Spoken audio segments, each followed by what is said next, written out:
d'inviter David Lamotte, qui est responsable du knowledge management des connaissances à l'Agence française de développement, qui va venir avec ses invités pour la première table ronde, le KM pour une efficacité opérationnelle. Merci. Bonjour. On reste masqué? Ben, ouais. Il change tout, hein. Okay. Ça marche? Ça marche. Là, ça marche? Ça marche? Eh bien, c'est super alors. Donc la question qui nous est posée, c'est le KM pour l'efficacité opérationnelle. Donc, poser cette question-là en préparant l'atelier, on s'est dit que c'était poser une question à tiroir, puisqu'en fait, il y avait deux niveaux peut-être d'efficacité qu'il fallait considérer. Le niveau de l'efficacité dans son ensemble, le niveau collectif, mais aussi essayer de comprendre en fait l'efficacité de chacun des individus qui composent cette organisation. Donc, et en continuant à réfléchir, on s'est dit que la condition de cette efficacité, c'était d'abord que la démarche soit cohérente avec le projet de l'organisation comme un système. L'organisation, donc l'objet de l'organisation, sa raison d'être, la stratégie de l'organisation, mais aussi son ambition, les forces qui l'animent, ce qu'on définit sous la culture de l'organisation, et puis la manière dont elle s'organise et les process qui font de cette organisation. Et donc, cette cohérence qui permet justement l'efficacité, ça va être la rencontre de deux logiques. Une logique qui est, on va appeler une logique peut-être un peu verticale que nous a présenté aussi Patrick dans son intervention. C'est ce qui fixe en fait les grandes orientations, cette logique managériale qui fixe les grandes orientations pour l'organisation et puis propose un cadre et des moyens pour la réalisation. Et une approche, je vais enlever le masque parce que sinon ça tombe, et une logique qui soit plus une logique ascendante, qui est en fait qu'est-ce qui se passe au niveau opérationnel pour la mise en œuvre de ces actions et s'assurer que au niveau opérationnel, les actions se réalisent. Et donc la gageure pour une démarche KM, pour arriver à réaliser cette efficacité, la gageure, c'est de faire en sorte que ces deux approches puissent se rencontrer et qu'elles puissent se réaliser autour d'un intérêt commun. Donc, c'est ce qu'on va essayer d'illustrer au travers de cette table ronde, à travers 3 exemples de démarches qui permettront de montrer comment finalement cette équation, qu'on pourrait résumer par efficacité égale cohérence égale rencontre d'un intérêt commun, peut être portée par le KM et finalement aboutir à l'efficacité opérationnelle. Donc, j'accueille en fait Robin qui... alors non, je vais présenter dans l'ordre des invités, pardon. Donc, c'est Lamis qui va commencer à nous présenter. Alors, Lamis est coach d'équipe spécialisée dans la promotion et le renforcement du travail d'équipe en mode collaboratif et coopératif. Elle nous parlera de l'expérience d'EDF pour accélérer la transformation... SNCF, pardon. EDF, ça arrive. SNCF pour accélérer la transformation numérique, j'y arrive. EDF, on y arrive, Robin, donc qui travaille depuis 2008 chez EDF au sein de la division production nucléaire et plus spécifiquement dans l'unité nationale d'ingénierie et d'exploitation en tant qu'expert robinetterie. Et cet expert l'a amené à animer une communauté de pratiques et il nous expliquera comment cette communauté est née, donc la communauté de pratiques de robinetterie du parc nucléaire en exploitation et donc avec tous les enjeux que vous pouvez imaginer en termes de sécurité et de maintenance de ce parc qui a plus de 20 ans. Et enfin, Virginie Verdière, qui travaille chez Engie, qui a plus de 20 ans d'expérience dans les domaines des ressources humaines, du management et de la conduite du changement, et qui est actuellement en charge de l'innovation RH pour le groupe Engie. Et elle nous parlera d'une plateforme SkillLib qui témoigne assez bien justement de cette logique ascendante et de la rencontre de ces deux logiques. Voilà, je vous laisse la parole. Lamis, c'est à toi. Bonjour à tous. J'attends la présentation. Alors, je ne sais pas si c'est à moi. Ah oui, c'est ça. C'est la nouvelle charte, hein. C'est pas mal. Ah oui, c'est là. OK. En fait, je veux vous présenter comment le KM est un levier pour accélérer la transformation numérique et pour bien cibler la transformation numérique parce qu'il y a énormément de définitions. Ça concerne exactement tout ce qui est travail collaboratif et dématérialisation des process, en fait. Et je veux parler de ces deux domaines. En fait, j'aborde pas ni les IoT, ni data, et ainsi de suite. Tout le mode de travail d'un quotidien, d'un collaborateur quotidien. Donc, en fait, quand on a reçu, en fait, je ne veux pas parler de la plateforme, ce n'est pas l'objectif, mais quand on a eu la plateforme collaborative chez nous à la SNCF, on a fait comme tous les projets informatiques du conduit de changement. Et comme vous voyez, on a mis en place un site aide en ligne pour tout ce qui concerne les outils. Tous les utilisateurs, en fait, le cible, c'est tous les utilisateurs lambda. On a mis en place un réseau ambassadeur qui est constitué à peu près de 500 personnes. Et la mission, c'était vraiment sensibiliser les utilisateurs à l'utiliser, les outils. On a même fait des formations sur les outils avec l'école numérique, formation outils et usages.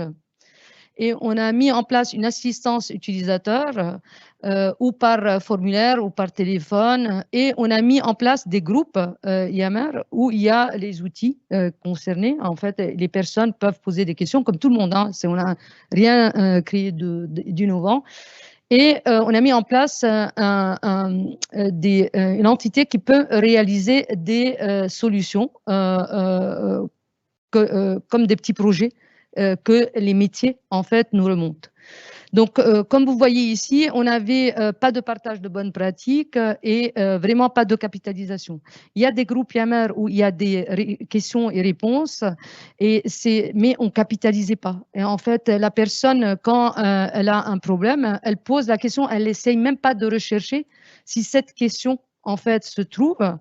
Et on peut poser la même question 10 fois, 20 fois, et en fait, c'était pas vraiment très opérationnel.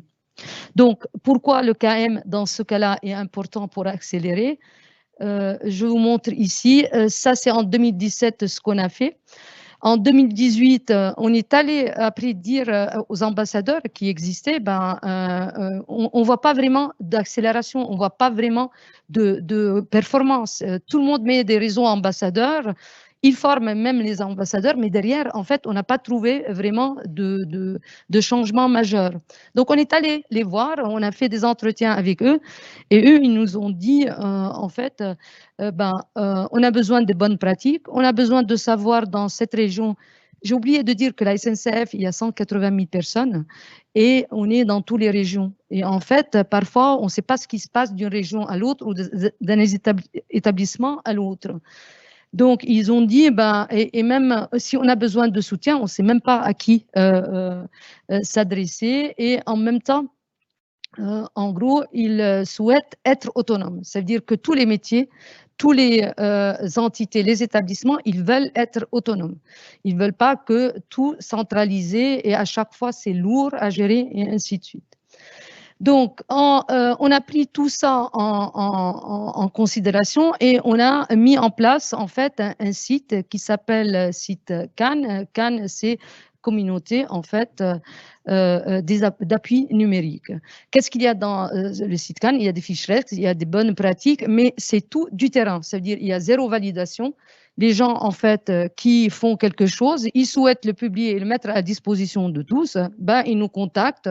Nous, on prend en compte, en fait, la mise en forme et on publie sur le site. Et on a mis en place un petit groupe de travail qui est un peu d'une quinzaine de personnes pour l'évolution de ce site. Parce que ce qui est intéressant aussi quand on fait une base de connaissances, c'est de l'alimenter, de aussi garantir que tout le contenu est toujours à jour. Si on veut évoluer pour ne pas être en fait, nous, du haut, c'est-à-dire de la direction centrale à évoluer du site, il faut qu'on ait une écoute du terrain. Et en fait, on a mis en place ce groupe-là pour remonter, pour évoluer et en fait grandir le site. Et en 2021, on a mis en place une communauté Codex. Ça fait pas 6 mois qu'elle existe. C'est une communauté apprenante on a essayé de trouver qui sont les utilisateurs très avancés pour les mettre en fait dans une communauté et en gros les faire augmenter leur savoir-faire et aussi partager leur savoir-faire sur le site Cannes.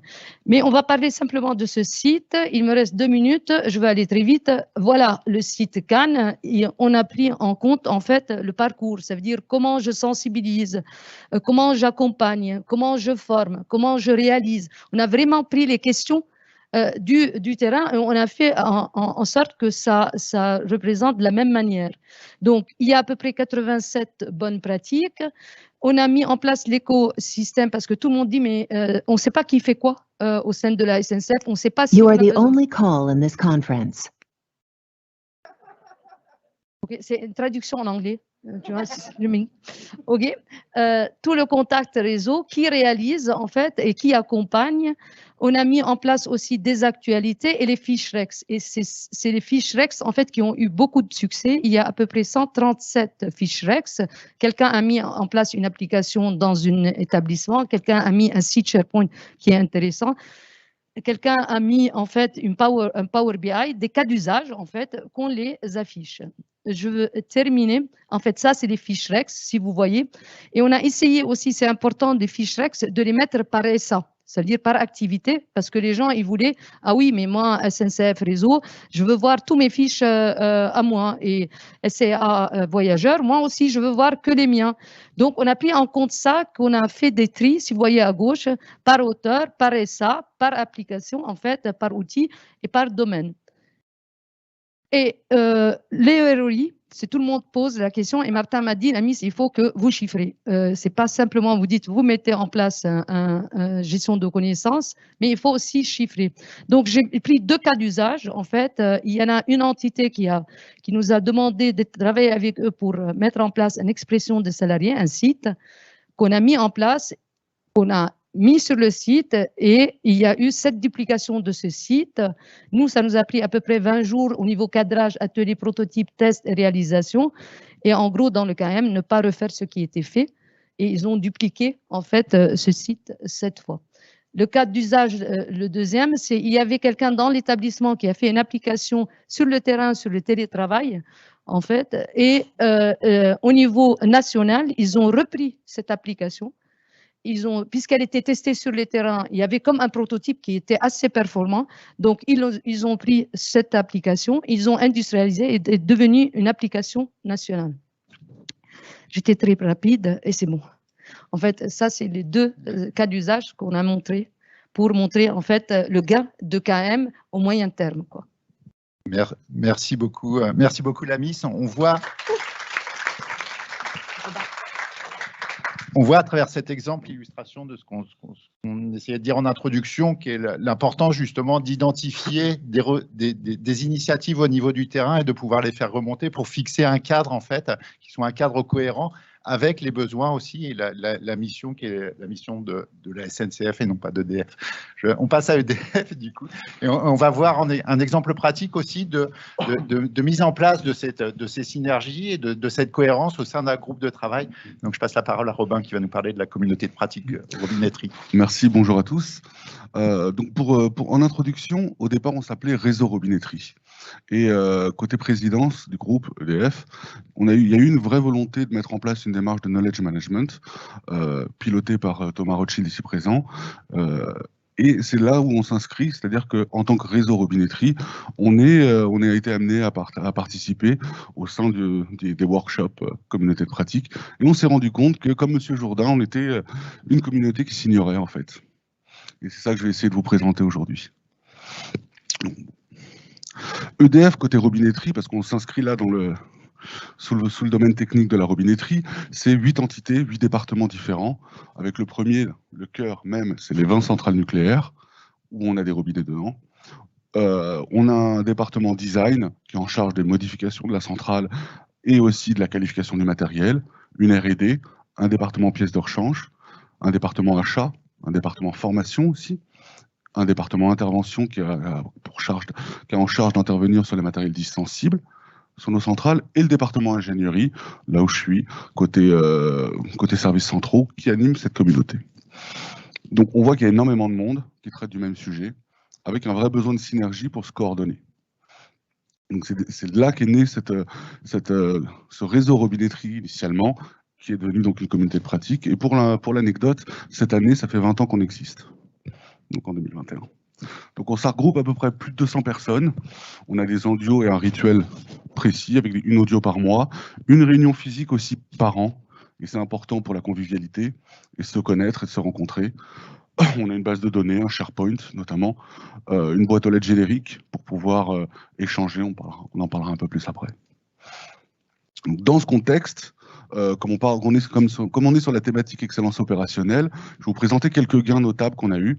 Donc il y a 2 types d'appuis que notre communauté a pu apporter à l'entreprise.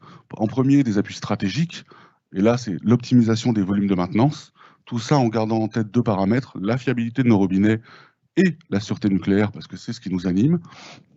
Et on a pu réanalyser, réévaluer ensemble au sein de notre communauté, donc de manière collégiale, deux grands chapitres, les robinets pneumatiques et les robinets électriques, chacun ayant apporté à peu près 2 millions d'euros par an de gains à l'entreprise. 2 millions pour les robinets pneumatiques et 1 million pour les robinets électriques, en optimisant les volumes de maintenance pour faire la bonne maintenance au bon moment et pas en faire trop. Parce qu'en faire trop, c'est aussi devoir assumer des non-qualités de maintenance.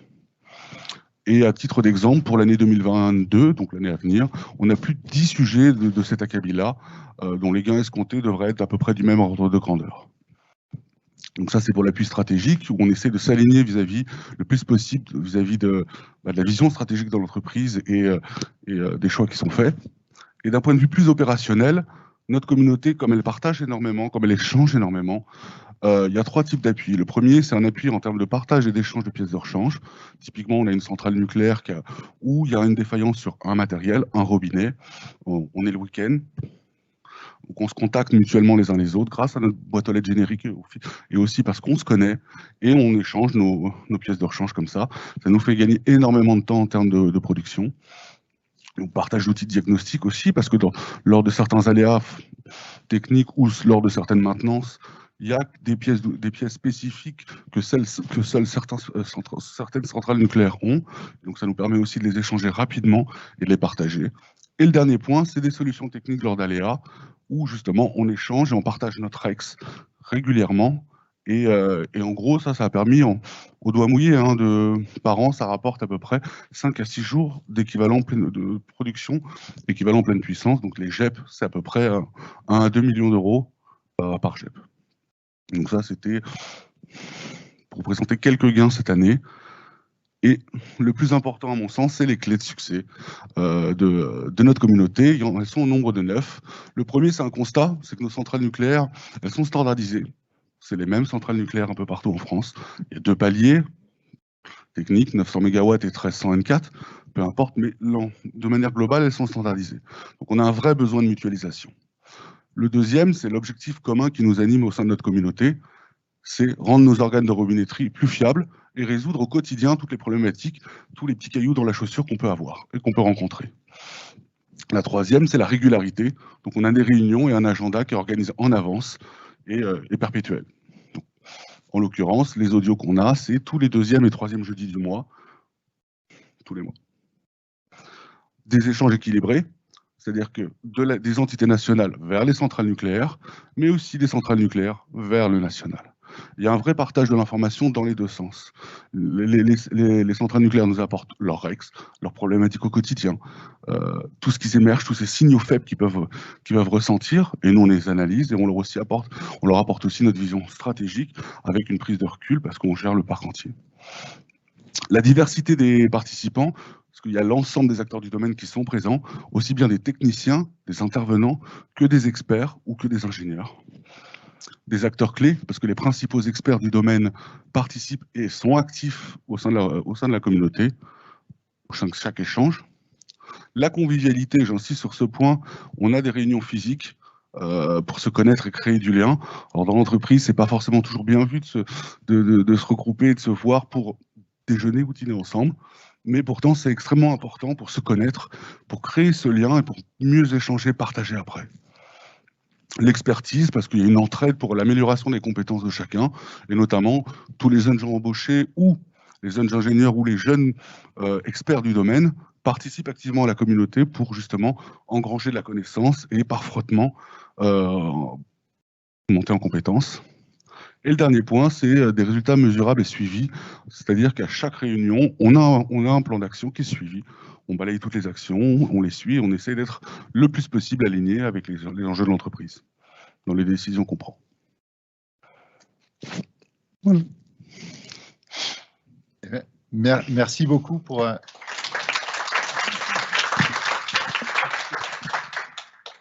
Merci beaucoup pour ce nouveau témoignage, et on voit bien là encore à travers cette transformation d'un réseau en une communauté de pratique, comment en fait un collectif va s'organiser pour répondre à une contrainte qui est une contrainte de l'organisation, avec la contrainte de la standardisation que tu as évoquée, la contrainte de réponse à un niveau de risque, et comment finalement cette réponse va se construire de manière un peu organique par cette mise en place du collectif, et avec des outils qui sont des outils KM qui vont permettre justement de structurer ça.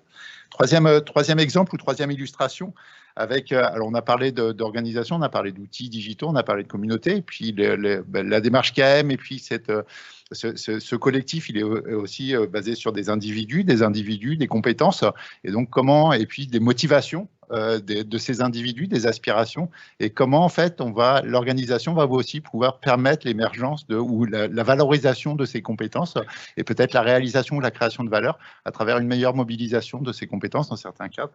Et quel cadre il faut pouvoir, ou absence de cadre il va falloir organiser pour pouvoir permettre cette émergence d'une intelligence plus organique. Donc c'est le témoignage de Virginie à travers cette expérience qui libre chez Engie. Donc je te laisse la parole. Alors je vais m'autoriser à enlever le masque parce que franchement c'est une torture pour moi de parler avec le masque.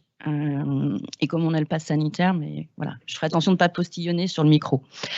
Alors déjà, je suis contente de passer derrière mon cousin d'EDF, parce que voilà, j'ai eu un parcours aussi à EDF par le passé, et on est des grands énergéticiens français.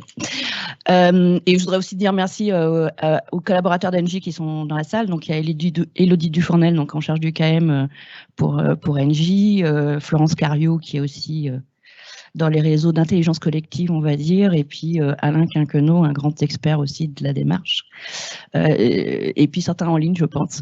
Alors, Skillib, c'est vraiment, ça part d'un besoin business, et ça s'est transformé par rapport justement centré sur les compétences et le savoir-faire. Suite à une réorganisation, en fait, on avait changé toute l'organisation, décentralisé, et on avait un peu un problème de compétences pour adresser nos métiers. Et donc, on s'est dit, on va faire une sorte de plateforme de jobbing interne. Donc, quand on dit jobbing interne, c'est pas des postes, c'est des missions de un jour à un an. Et le but, c'était de fluidifier et d'accélérer en fait les mises en contact entre les besoins de ressources des managers et aussi les skillers, qui sont les collaborateurs d'Engie qui ont créé un profil et qui ont des savoir-faire, des expériences pour adresser ces besoins, et qui ont envie de s'engager et d'être dans cette transversalité, ce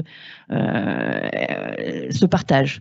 Parce que vraiment, à chaque fois, c'est un partage, c'est l'investissement pour le collaborateur déjà de remplir son profil, et là-dessus, on a vraiment changé de paradigme. On n'est pas du tout dans la logique CV, mais vraiment sur les compétences, le savoir-faire, les savoir-être, les activités métiers. Et donc, qu'on peut illustrer après par les postes qu'on a tenus, mais vraiment, à cœur, c'est les savoir-faire et les compétences. Et ensuite, le manager, lui, il crée rapidement son besoin en moins de 5 minutes, basé, pareil, sur des savoir-faire, des compétences, des maturités de compétences, des profils, et après, avec des choix de distanciel, pas distanciel, le nombre de jours, si ça peut être du temps partiel, etc. Après, il y a eu aussi parce qu'au début, la fonction RH n'était pas impliquée dans la plateforme. Après, il y a eu la fonction RH qui a été impliquée pour aussi un peu ressortir en fait toutes les données qui étaient contenues dans cette plateforme. Alors, il y a une promesse de Skillib qui est donc de développer, accompagner les compétences des collaborateurs. Donc, par rapport à l'expérimentation, aussi favoriser un parcours non linéaire par rapport à des gens qui peuvent être en sous-charge, en sous-activité, mais également des gens qui ont envie, à un moment donné, de de souffler par rapport, peut-être, ça fait 10 ans, 15 ans qu'ils sont dans la même poste, dans la même activité, et qui ont besoin un peu de se régénérer dans une dynamique. Et parfois, ça peut être très bien, c'est d'apporter leurs compétences et d'aller former, partager, transmettre des savoir-faire.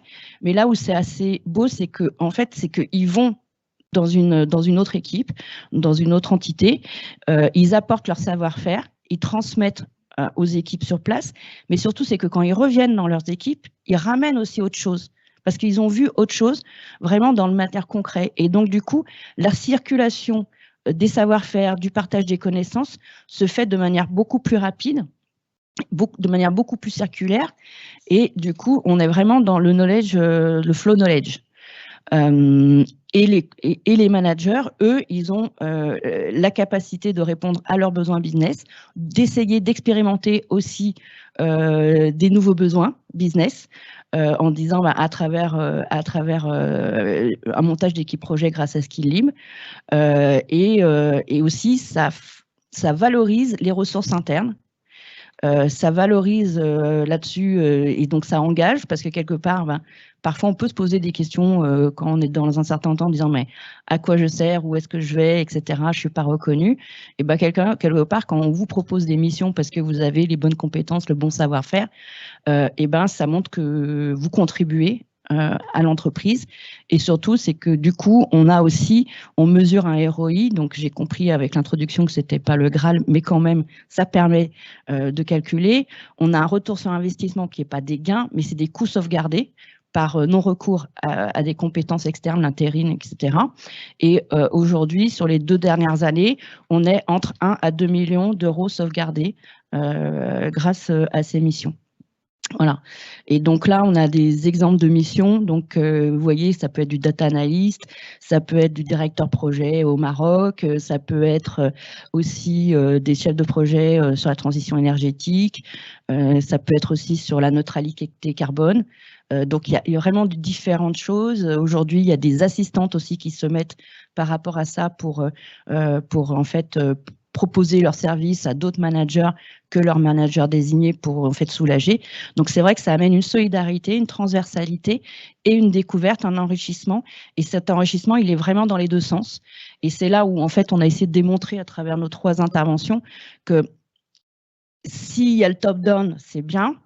Mais si le bottom-up n'est pas là, il n'y a pas de rencontre de ces 2 volontés.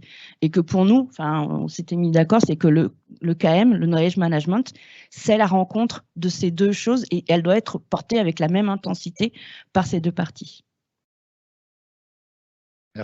Merci beaucoup.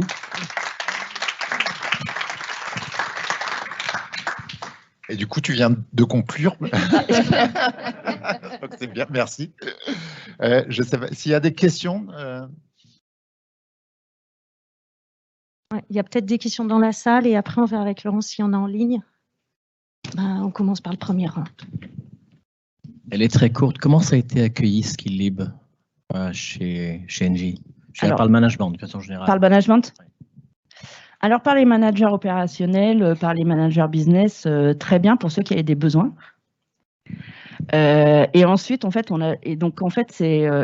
par ceux, par contre, qui devaient se séparer temporairement de collaborateurs, au début, ça a été vraiment un peu mais il m'appartient, c'est à mon équipe.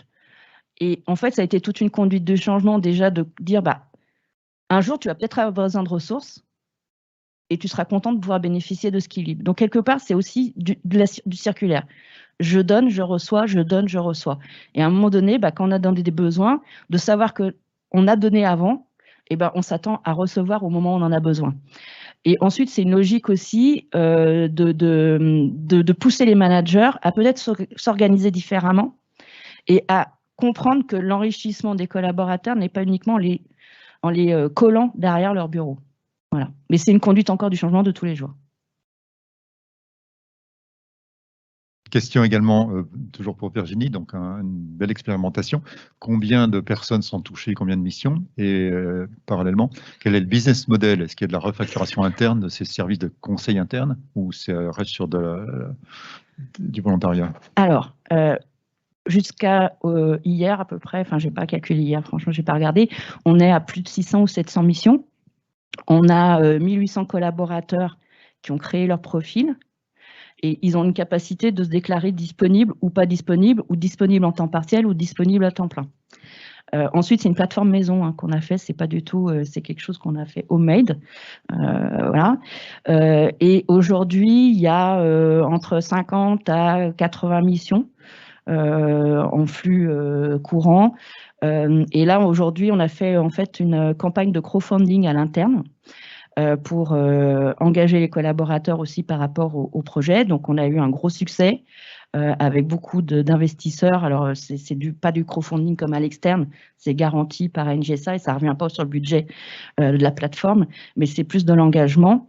Et on vise, donc on a mis des objectifs de bonus en disant que fin 2022, il faut qu'on ait doublé le nombre de collaborateurs et aussi qu'on arrive à un flow de 10 à 20 missions publiées par semaine. Donc, on engage aussi le manager. Et ensuite, donc, au niveau des refacturations, en fait, on a différents modèles. Qui sont des fois pour des courts temps, en fait, quand on calcule dans nos organisations le coût de refacturation à l'interne. Le fait de refacturer, c'est un coût qui arrive à 2500 €, rien que le fait de faire une refacturation. Donc, à des moments, on se dit, bah, si on a besoin de quelqu'un pour 4 jours, 5 jours, on va peut-être pas doubler le coût d'une mission à l'interne. Donc, il y a de la mise à disposition sous forme de lettre de mission assez fluide, gratuite. Ensuite, il y a autrement des mises à disposition par rapport à ça, et avec des modèles économiques, tout dépend, quand c'est des gens qui sont en sous-charge, en redynamisation de carrière, etc., en fait, ça passe aussi sur les plans de développement, les plans de formation, parce que c'est des actions de formation sur le terrain, donc ça aussi, c'est un modèle économique, et puis, de toute façon, il n'y a aucun profit qui est fait, c'est à l'euro. Voilà. Et c'est vrai qu'aujourd'hui, on n'a pas encore, j'oserais dire, craqué le système financier à l'interne des entreprises. Je pense qu'on a tous le même problème. Je pense qu'on a beaucoup innové, transformé, changé nos pratiques, nos méthodes de management, mais il y a encore la structure financière de nos entreprises qui, elle, tient dur. Et ça, je pense que c'est le prochain chose où il faut que, si on veut transformer, si on veut être dans la transversalité, c'est ça qu'il faut qu'on arrive à craquer. Donc, s'il y a des volontaires. Voilà. Et aujourd'hui, par rapport à la plateforme, il y a des entreprises externes qui voudraient pouvoir bénéficier de Skillib. On est en train de regarder comment on peut le faire. Et surtout, c'est qu'on voit par rapport les équipes Skillib, on a une vraie croyance, c'est que les compétences, le savoir-faire, ça va au-delà de l'entreprise et de la personne, et que quelque part, il n'y a pas de notion de compétition, mais plutôt de compétition, et donc d'essayer de créer des écosystèmes entre plusieurs entreprises pour aussi, à des moments, faire circuler certains savoir-faire et compétences entre nous. Merci. Est-ce qu'il y a d'autres questions? Et après, je crois qu'il y a une question aussi en ligne.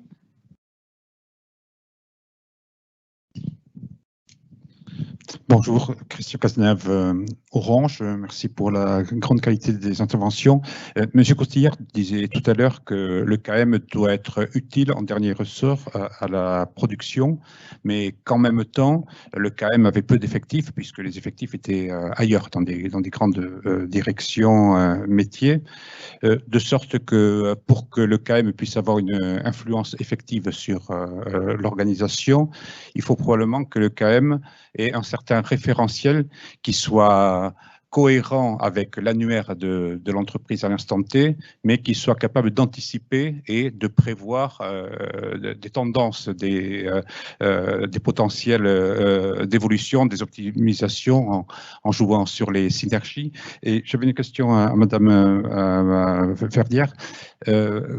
Est-ce qu'il y a, côté RH, par exemple, le RH, pas dans le KM, mais est-ce qu'il y a un référentiel des métiers qui peut structurer peut-être le catalogue des formations? Est-ce qu'il y a un référentiel donc des domaines qui est cohérent et proche sans doute de l'organisation, de l'annuaire, mais qui peut être spécifique en termes de, puisque le plan de formation, par exemple, est aussi une logique d'anticipation des évolutions.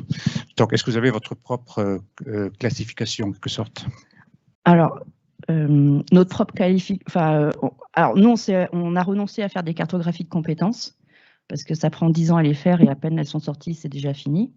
Donc, on a deux colonnes vertébrales qui sont les activités métiers au titre du contrôle de gestion de la finance, donc par rapport à l'imputation qui crée nos référentiels métiers et business. Et à côté, on a des grandes familles d'emplois avec des NG jobs, on appelle ça, très génériques pour arriver à connecter tout ça. Et derrière, les compétences, on croit dans le fait que c'est les collaborateurs aussi qui apprennent leurs compétences.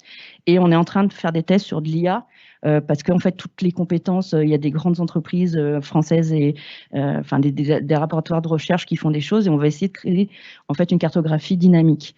Et par rapport au KM, oui, chez nous aussi, le KM, c'est pas une équipe nombreuse, mais par contre, il y a une grosse communauté et c'est une vraie communauté de solidarité, de conviction.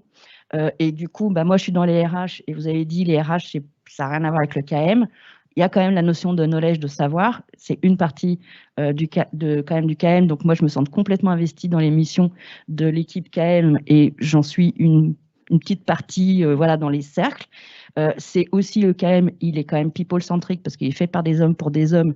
Et même si c'est des résultats, si on n'engage pas les managers et les collaborateurs, on n'y arrivera pas. Donc, je pense qu'aussi la force d'une politique KM, c'est dans la capacité de fédérer les différents métiers, support ou business, et d'avoir un petit centre, un noyau dur. Voilà. Et je pense que ce qui est bien fait par les équipes KM d'Engie. Merci. On a une question en ligne. C'est une question pour EDF.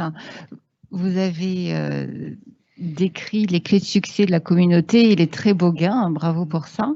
Est-ce que vous pouvez nous en dire un petit peu plus sur les freins que vous avez rencontrés et comment vous les avez contournés? Alors, un des freins, c'était effectivement l'implication de l'animateur dans l'animation de la communauté de pratique, sachant qu'il faut 10 à 20% de son temps qui doit être alloué à l'animation.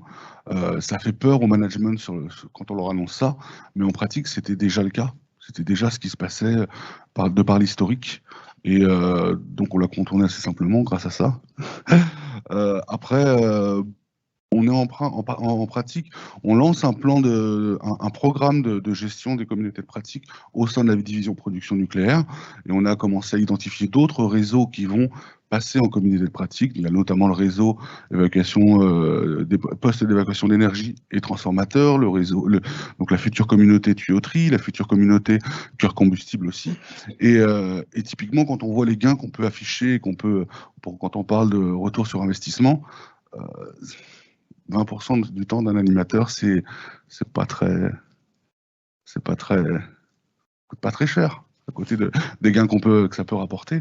L'autre frein potentiellement, c'est les termes anglais, parce que là, moi, je m'adresse par exemple au côté robinetterie à des scientifiques, hein, à des experts, et les nouveaux concepts et les nouveaux termes anglais peuvent faire peur, mais il suffit de leur montrer en pratique en quoi ça consiste, rappeler les bases, quoi, en fait.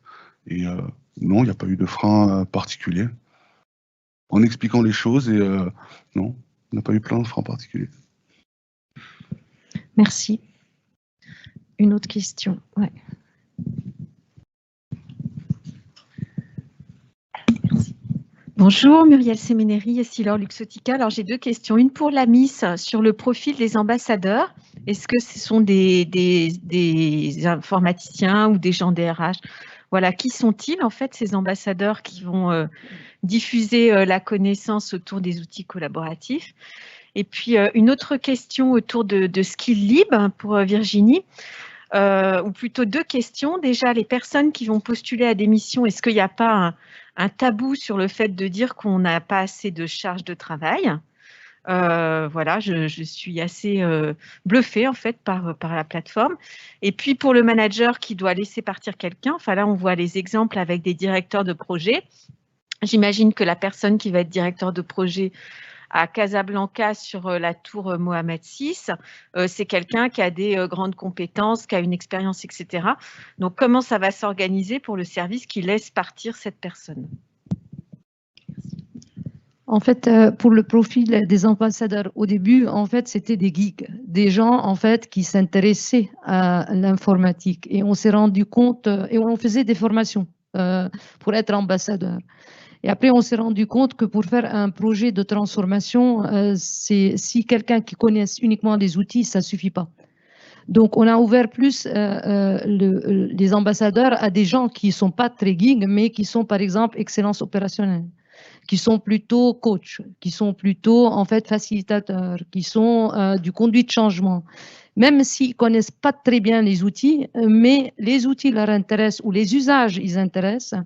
Mais on les met ensemble et c'est cette intelligence collective entre eux, en fait, qui permet d'accélérer un projet de transformation. Donc, ce n'est pas un seul profil, c'est vraiment plusieurs profils et tous bénévoles. Il y a même des gens qui ne connaissent pas très bien les outils, mais qui connaissent très bien, en fait, l'excellence opérationnelle pour dématérialiser un process. Si tu amènes quelqu'un simplement qui connaît les outils, ce n'est pas suffisant. Donc, il faut mettre plusieurs compétences, les mettre ensemble, cette intelligence collective qui permet en fait d'accélérer les projets et la transformation. Alors, par rapport aussi donc, au fait que le collaborateur puisse dire qu'il n'est pas en charge maximum. Alors, ce qui est très intéressant, c'est qu'il n'y a pas eu de souci au niveau des collaborateurs. Parce que les collaborateurs, pour eux, ça a été au contraire une capacité de dire, bah voilà, moi et en plus dans ces derniers temps, on dit, bah on évite le burn-out. Et moi, j'ai envie vraiment de m'engager, d'être à fond, de découvrir d'autres choses, j'ai envie d'apprendre. Là où on a eu un problème, c'est plutôt les managers qui connaissaient que leurs collaborateurs étaient en sous-charge, mais qui, par crainte de dire, bah si j'avoue ça, prochaine réorganisation, on va m'enlever des ETP. Donc, j'interdis aux collaborateurs de faire des missions. Donc, on a été plutôt en soutien aux collaborateurs de comment présenter ça aux managers et aussi en conduite vis-à-vis des managers, parce que ce qu'on prône aussi, c'est la réconciliation du dialogue manager-manager.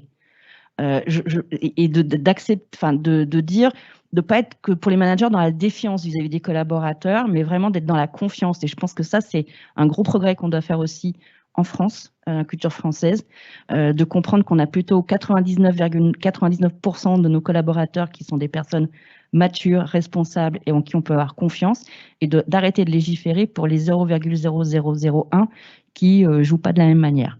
Donc, on a en fait engagé un dialogue autour des entretiens annuels, autour des choses, et nous, on intervient aussi par le réseau pour faire connaître aux managers. On a fait des témoignages aussi, et donc d'enlever un peu ce tabou-là. Mais c'était très important de ça, voilà, parce qu'autrement c'était Skillib, ça devient l'endroit où il n'y a que les gens inutiles qui sont dessus, alors que c'est pas vrai.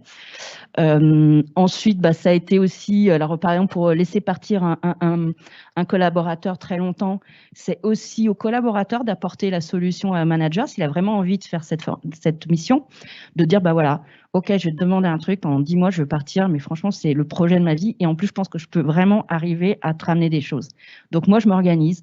On a toujours dans les équipes quelqu'un à qui on peut transmettre. Donc ça pousse aussi la transmission, la délégation et de dire bah en fait je reste chez Engie, donc en termes, je serai toujours là derrière. Donc c'est vrai que parfois ça demande un peu un surinvestissement pour le collaborateur qui va faire la mission, mais il est tellement dans une dynamique d'être heureux de pouvoir faire la mission que c'est quelque part, c'est ce qu'on appelle les extra miles, il le fait naturellement.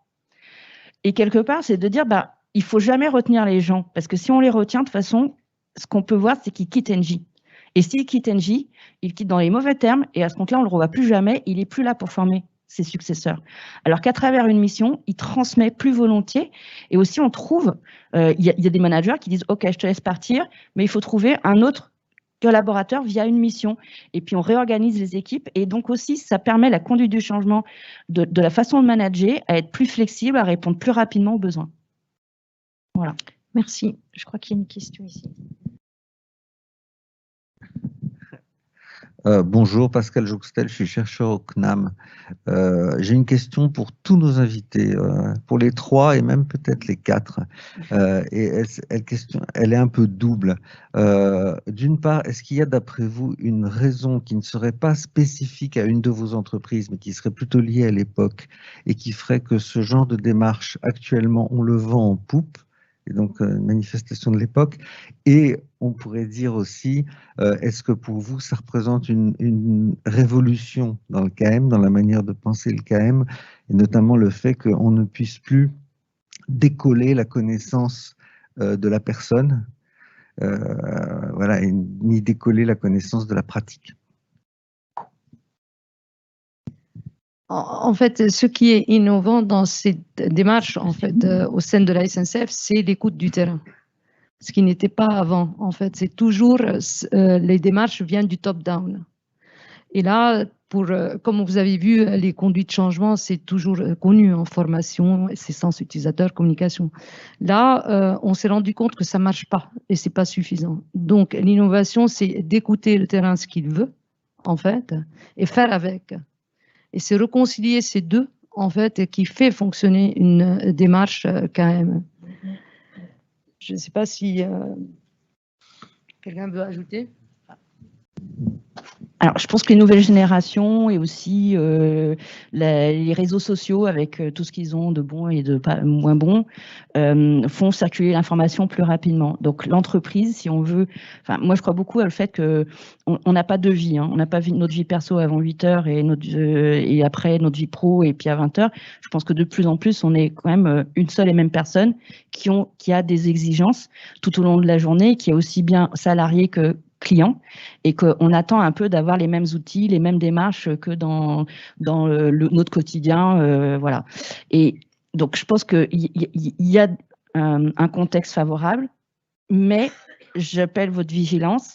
Je trouve que là, depuis le printemps, on est à fort risque, suite à nos crises de Covid, des confinements, à un retour très siloté, très focus delivery.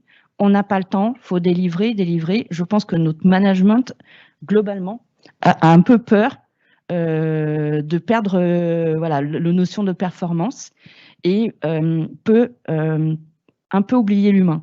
Et je pense qu'en plus, on a tous fait un chemin perso, au contraire, pendant cette période, qui fait qu'on est plus exigeant dans la notion de sens, d'intelligence collective, et que du coup, je pense qu'il faut travailler de manière plus acharnée en ce moment pour vraiment montrer que le top et le bottom, il faut qu'on le fasse ensemble et qu'on n'y arrivera pas l'un sans l'autre.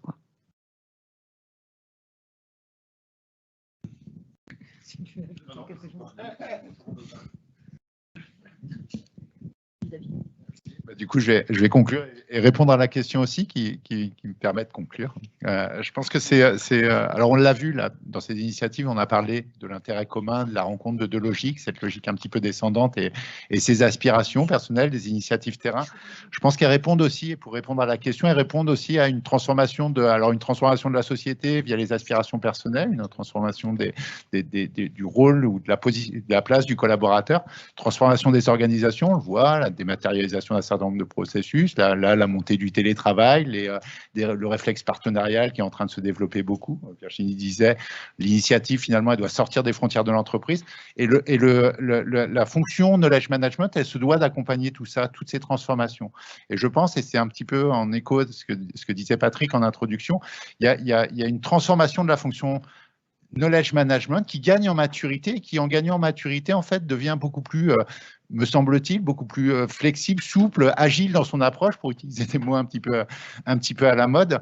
Et donc, voilà, on n'a pas un cadre KM, on n'a pas une fonction KM, on a une fonction KM qui doit s'adapter à la réalité de l'entreprise, être très pratique et pragmatique dans ses approches. Et toutes ces expériences terrain qu'on a démontrées, on retrouve des vocables qui sont des vocables KM, l'intelligence collective, la prise de décision mutuelle, je ne sais plus, j'en avais noté quelques-unes, on parle de capitalisation d'expérience, on parle, tout ça, c'est les vocables KM.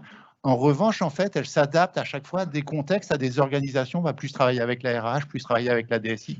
Donc, c'est cette montée en maturité de la fonction KM qui est beaucoup plus intégrée qui, je pense, en fait, témoignent de cette évolution. Merci, David. C'est fini, me dit-on. On a 2 minutes de retard, ça va, c'est très jouable. Merci à beaucoup, tous, je crois qu'on peut applaudir toute la table ronde. Merci beaucoup. Donc, je vous invite à aller prendre une petite pause et boire un petit café ou jus d'orange ou thé, ce que vous voulez. Et on se retrouve ici à 10h30 pour la deuxième table ronde qui sera animée par Christophe.